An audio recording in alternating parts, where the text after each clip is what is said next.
Onumpemu abo ewo Fast TV eso sem no edoso de semufo ti ye ho egu mountain so a wasemu enanwum beti bi en se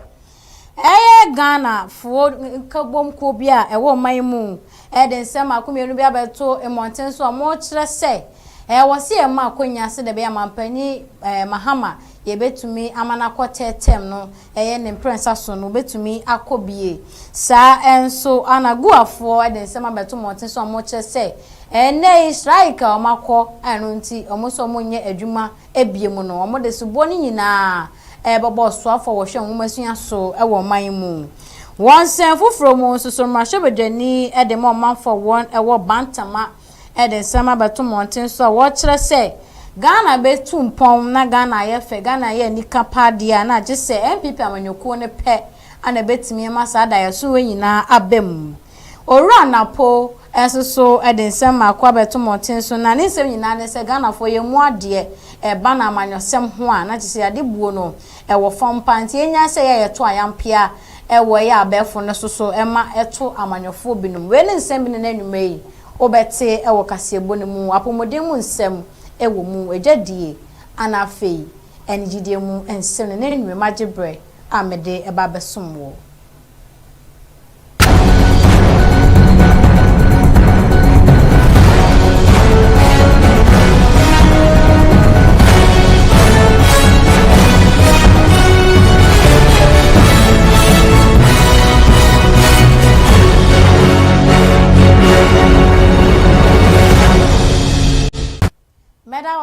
amwa kwa babiem se wone metena ye mametwa me hutiawa eba ye nwume no nupam kase bo ana ebre no edru so amekenkan ede ama wo sana bosome no ne da etoso dumienu ewa fimpinu ene aduonu ensie no musem a ye ti ye hugu monten so kofa ba ye na semufo so nya adaje tena se esemu ayabo ano efa mantem dunsie wo man konkon Ghana mu nyina ana magebre amebekinkan ede ama okasebo ya topeten ewa abefo ne so ko Facebook Fast TV je kwa na wa like no comment na fe wa share ede ama ye mi amagebre amebekinkan kasebo ede ama me dia meje so ani akosua techiwa fe gebre na eti kasebo no enchiremu dia na ekuo baako ewo maimu ayefe ne se Ghanaians for Progress na omode nsem abeto abefo ne so dia fan centralfo eso se ento Ghana panyimfo ene Ghana fo nyina ese enanu ansakre kakra eba Ghana ya mamomu enkratem no eba no constitution ni mu a ye de betu dwa esisi ano se wo ye mampanyi na se ye to aba ema wa kane ne ye mfie enan ana obetena benwa sisi ano esakra kakra ba ye de akọ mfie enum na eno ana Ghanaians for Progress for essay ebeya anka yema mampanyi Mahama akonya foforo biem said ebeya obetimi akọ prince aso na potokasemu yaka ne se tetem no ono susu atumi akobi na adwuma wa ahase a wonwie ye no ebedu onom no watumi awie sampuntu dwuma ni nyina ama oman susu atumi ayekra behwe. As a civil society organization committed to democracy, governance, accountability, citizen participation, we give the following reasons for our support for the third term. 1. Unfinished business required exceptional leadership. We respect our constitution. We are therefore calling on Parliament, the councils of state, the judiciary, and the stakeholders to begin an open, lawful national conversation on whether the amendment or provision can be made to allow President Mahama to serve again, given the exceptional circumstances we face. This must be done transparent, with a referendum and with full participation of Ghanaians. We call on Ghanaian media to approach the third term debate with the highest standard of journalism. Headlines suggesting that President Mahama has decided to seek a third term should be published where there is a credible evidence supporting such a claim. The media should distinguish between what has been said, what has been reported, and what has been speculated, and what has been independent. Now what you are ana ebeto dwa ese strike chechirenche bi pa na ekoso ewo omanmu asuapon ahodo a ewo omanmu monkabo mukuo a ye friend se Ghana Association of University Administrators na enkabom koyi ni enti e omodo omadwuma eto omo se adwuma yi omo enye bim kopim sa ban de ne nan ebesima ne se sika bi e wo se nkomonsa etumi ekan ye omo kirade ene wo ma omo entrade omo asuapon no mu nyina no sa sika no mo nsa entumi nkan ya nam so mane ya mane wo ka sei ene ye kosuapon bi etise tech anafe legondia na atise achechefo no omo ejomadwuma ato omo so de omo ho age strike no mu ebi na eno ana University of Ghana chapter president eyowura Michael Usu ansa ede nsema betudwa wo kire Ghana fo ese strike ni nyina pompon so nipa ye de so bo no ebebo ne pa eyosofo a wo hwe enwomasua so e wo manmo no nyamfo Haruna Idruso no ana mo de so bo ni nyina ebebo no. Well, we hold the minister responsible for some of the statements we are having at the moment. Because you recall that there was the issue about payment of one-time research publication allowance. We have negotiated this allowance for the past 2 years, and for past 2 years, government has delayed in paying. Our colleagues in the technical universities, administrators, are home. They have been on strike for the past 3 weeks, getting into the 4 weeks. They declared strike in February. The Honorable Minister invited them to their office and promised them to call off the strike by end of March. He will personally make sure that they have paid. March came, the people were not paid. We went back to the Honorable Minister and he assured us that by April we will be paid. April came, the people have not been paid. The people have been home for the past 3 weeks, going to 4 weeks. No commitment has been shown by government and its agencies to address it. But we are afraid Kawa's case will not be the same as the technical universities. And we are appealing to the Honorable Minister that that issue, the technical university, is still one of the issues for our strike. Our issues is an issue about fairness, and he must prevail upon GTEC, the regulator, prevail upon fair wages to ensure that they deal with us fairly and all our standing negotiations resolve. Yanko asante mante mudia na bantima mrashobejeni owura asenso buache ede nsema beko emontine so ande se nsema woka nyina says here o man ya ene kabi maminka bia memmo no agija na yenhu ne ti enhu ne kon enhu ne nan nyina no ye pe amanyoko betumi aba na ene watumi de bibia bekeka asie niama Ghana so yetumi agina brane wo niama hodo nyina emudi a na ye MPP amanyoko no na nsem ne bi no enie ebeye efinu ni na echi amenya akonya besom yo enoma bibre na akachi wa ititu the infrastructure development. We can roads, we can drainage, we can schools, we can hospitals, we can sporting infrastructure, and the security infrastructure, police station there. So within the last 5 years now, you know about my constituency. Now I do a vacancies so be say you know because near our buyer a unique massive for near Santimano, MPP buy. So far mobile be no ecoso constituency. Nti baby ara me catch on say bant ma betumpon say kumase betumpon na say asante ma betumpon e dey say MPP aban na also the infrastructure and dey be brave they are come any employment say ma for benya adwumaye eno bi na ye ni bi say sika ya ye dey amaye ma minimum no gide ma pase o me dey be show ma adwuma ni na adwuma no so be pija amanye sika e dey ahwe omabusia the swatre, a so so I'm making an employee depa I own employment situation. If you know me. Free in some way so na yanko kaneno and nipa na ojina esemampanyi abedi chire wo maimu wo NPP edimu owura Matthew Opoku prempre a wo sanso ye kaneno osofo wo hwe enwumasua so na nansan mu a na MPP amanyoko no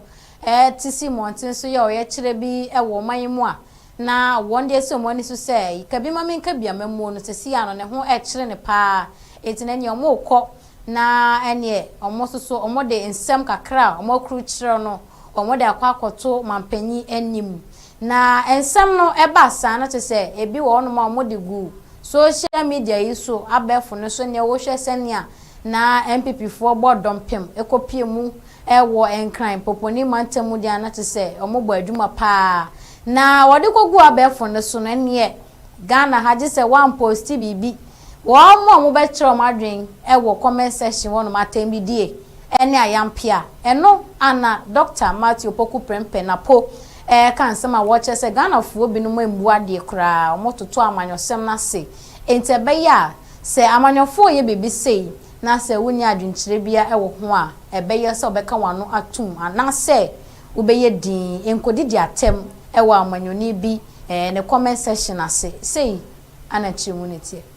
na no da MPP kabon kabi oya kira na ekoso ewo nkranpimpuni mu ntem ha a mo hyase efi Supreme Court edi mani kire mu ewo Jubilee House emu infoni ani video ni etwagu ewo abef ntentanfidi re so eno na manfo bi eka ensem a ensem fata ede fa ho ononyamfo Opoku Prempe adodo na afa na po ono na oye running mate ede ma MPP amanuko no aba bonten aba bekasa afa ho na wo kire mu se Ghana ya Yosem entire say yenkasa kasafi enfo bi ho na say yenka ensem fata entire ye ho nyina no say ye nyina ebe baako ebema obu abab betimi ayani betimi bia amagana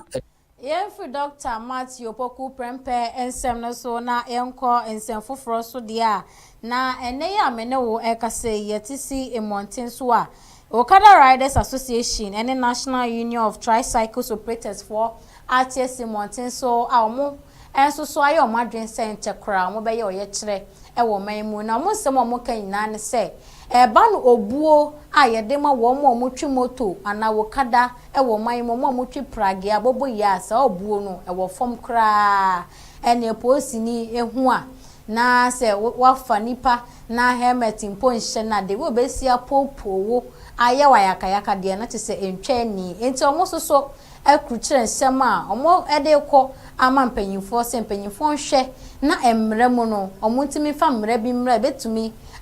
akava eye wo mo a omo twi moto anaso omo twi Okada e wo man mu Okada Riders Association and the National Union of Tricycle Operators for ATSC Mountain so eye wo ye track sepa efa ekwan Ghana post for anything mamufu binum ede wo mo efa so yenko na yenkotie ensem awoma wodi akotne awo oye twe mu ede tudwa ama penyi de ono na wase bono ono wase for se oba obeli galaji Okada na ade amaye oba ni ti echi se wa 32 na mo ani adade ba ye sisu se mpenifo na mo da no no omo da djuma no so omo ya mama penya wo so omo ya bibi ba ye nim se omo nya shey hello ye na ape Okada ni praja for ya kabum se ye ti mo po ya dimpo ye sisu ye ya tro gukata so aye ni ko ma penya so ye de akoma ma penya no awon se bi ebi no odo omo atutu anu so mo chena legalize ni last enkofo no omo nya shey fa ho omo nya shey fa ho na ni se one sisi ano amama international companies ni mo tumi ana omo dia omo ye Okada no in a different manner ani dia wo sha omo atade na se omo logo obo atade ma police ni na se bia ani bibi ti se yango no mo na adade ni ayi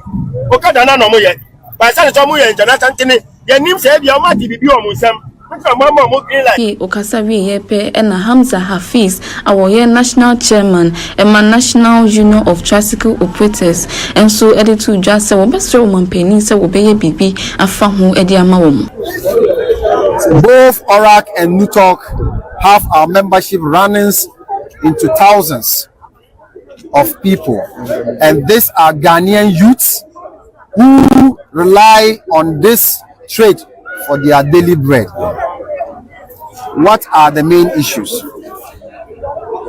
We, the Okada Riders Association and the National Union of Tricycle Operators of Ghana, after Parliament amending the LI 2180 2012, resulting in LI 2. Okada Riders Association free okada for ensem so na yenko apomodimu ensemudia na enche ye ana ebeto dwa ese enuro a yedema wo monya HIV AIDS ewo manmu enuro no yenya bi ento na tese ashote ewo omanmu na tese wo ma wo mo ne ebinum omonya HIV AIDS etno na ehu kakra abeto mo so na Ghana Health Service for aba mountain so abekasa sesa sensem na yetete ewo mframa mu nyina no enye nokre na emumeduro a ye friend se anti-retroviral medicines a yadema wo ma omanya HIV AIDS ewo man mu no duro no bebre na anaban no ede aba enti no se woni obiti na se wo HIV emwawa ne bi ewo ni mojem na doctor fo akyere woni ye ene ne nya emehu emeto wo so sanse one ewo hu kumasibre. The stock level is below the threshold that we always want, 6 months of stock, and that is a bit of a challenge. In fact, when you go to the regional stores, we are also told that in some regions the stock is what is expected. In other places, it's also okay, other sizing more than in quotes necessary. So last 2 weeks, the program, the National AIDS Control Program, which is directly responsible in overseeing the test kits and ARVs, had made a request to the Ministry of Health to bring in or to make sure that these commodities are restored at the central and regional medical stores. And processes have been initiated. And we are being told Kasama for edema asoya won ehwa pomodimu ensensem so owura Tony Goodman ana yetini kan na yekọ edwademu ensemu dia na enano ana GPRTU for enkrata efiri ho eba ye ese seni asisi afango bo esi ehiri akosoro ati seni driver for no wo mo kan hyen wo manmu ayo madwen so mo susu sika no omo de bi ebeto so enye wo fa fe no na se baby a wo kọ no kane no na omo je 2 Ghana cedis a ombe ye no 4 Ghana cedis san se fango ne bo no akosoro paaye na eba sa no na tese akoye nsem atesem ene nsem huhuhu ewo manmu na enei GPRTU kasamafo edema wo mo eyowura Samuel amoa aba monten so abekase se oyo hyenkani na se ehye wutrim se fango bo akosoro entino de sika ne bi ebeka ho ama wo ma omoforo hyen a na tese mra ne so mu a emra no ene ubedi pa se won so na wonte ye na ene ya beka se wa wodi bi beto so no emra ne ubedi no ene wate dia na ene enye biem se wo ye biem so dia no se won so no mra no eso mu a ene ubedi se de sitie. We have been receiving some complaints that some drivers are increasing transport fares, and I want to state it clearly that transport fares has not been increased. The process in which we go through before we increase transport fares is clearly there. At our last meeting with the transport ministry, we all agreed that we will suspend the intended increment for now because of presidents taking the 2 Ghana cedis from the diesel price. We decided to hold on for now till the end of the month to see where the fuel price will go again. We all understand that things are very high. Drivers are going through a lot of hardship, but there is a process we go through before we increase transport fares. So drivers who have increased transport fares, we are telling them that they should quickly reverse the price to the old fare that they are taking. They shouldn't do that, because that is not the directives from the GPRTU, the GRTCC, and the Transport Ministry. So if you're also a passenger and you bought a vehicle and the driver says that he has increased the transport fares, if it falls under the union, you can quickly report to the union officers. If the driver is also a floating driver, maybe you can equally report to any police officer around for the police officer to intervene, making sure that there will be law and order.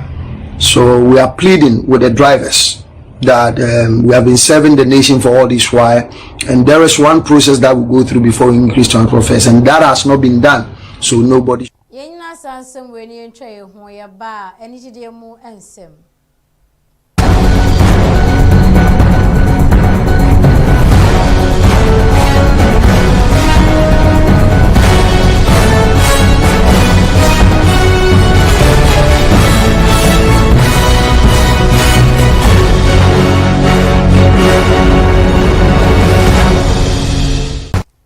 CBM asanso emwakwa abase woni yetna ye twa hutia wa eba ye nanwumre enigide mu ensem ye bohwi akwa alataman mu Nigeria ne yekono ma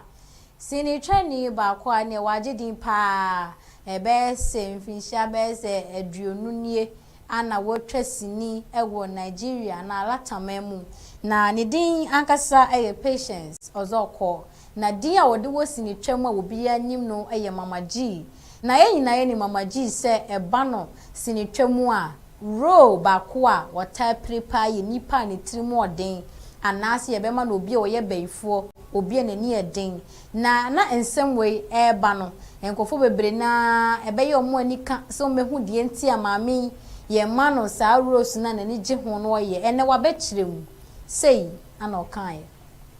Well, God carved that niche for me to be able to I think is to expose every ill. God created me to expose them. I hate injustice. I hate war. I hate anything that shows rancor. So when you give me that kind of role, I try to bring out everything I know about it, that if you are taking part in any of them, you will be careful and know the end thereof, because the end justifies the means. You know what will happen to you if you live a terrible life, and you know what you will gain if you are a good person. Mama G, SSC and Nipa Bonifo do super Nipa bebre ne wo wiase mo motirimu esum eti so ye Kristo ni ya watikoi na obehu so obi tirimu esum sa na ya na ompene sante enye wode etirimoden ne tirimusun be kosi ni twam na afoforo nso ehu sanya nipa binom esitie ewo sa ewiase a yewomu yi na ye free semo yeso dia na ye mra Ghana hanom sini twam a na yegu so yegina na ye ba na Ghana ha sini twani mu dia na akwadwo kansa Lewin na Lewin na say ye hu se videos ahodo bi ekoso wo abefo ne so a one ye the legendary ejako akan bo momode sini kama bi ebedwa so amagana fo nso ehu sini kura omo epese omo mfa emra na sini twena se no Lewin de sembi etudwa wo chese Van Veka a wo ye Ghana ni sini twani a ono no otan na latafo na yi sini no wadi ne ho ya papa pa na je wadi ne ho ya ne de Lewin ko a na betumi a kire mu ka kire mi nua ebema Van Veka